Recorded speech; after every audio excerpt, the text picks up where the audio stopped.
আমি জানি, তোমরা কেউ জানো না। মেহেন্দিটা পড়তে জানো কি জানো না তো বলো তো, এই মেহেন্দিটা কিভাবে পড়তে হয়? আচ্ছা দাঁড়াও, একটা আইডিয়া বের কর।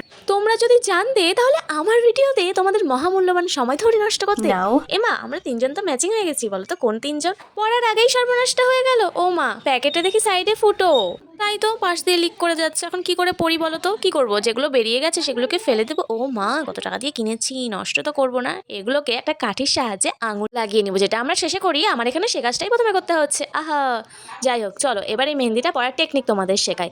এই মেহেন্দিটা পরার সময় কিন্তু আমাদের একদম নর্মাল মেহেন্দির মতোই পরবো, কিন্তু ডিজাইনগুলো কিন্তু একটু দূরে দূরে দিতে হবে।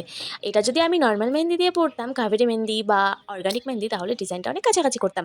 কিন্তু যেহেতু এটা ফার্স্ট মেহেন্দি দিয়ে করছি, তাই ডিজাইনগুলো একটু দূরে দূরে রাখছি। কারণ এই মেহেন্দিগুলো যখন শোকাবে তখন কিন্তু ওই উঁচু জায়গাগুলো বসে যাবে, যার জন্য যদি তোমরা কাছাকাছি ডিজাইন করো তাহলে কিন্তু একটা ডিজাইনের সাথে আরেকটা লেগে যাবে। কিন্তু এই মেহেন্দি পরতে গিয়ে আমি প্রচুর জ্বালা যন্ত্রণা ভোগ করছি। জানি না এরপর আর এই মেহেন্দিটা পরার ইচ্ছে থাকবে কিনা।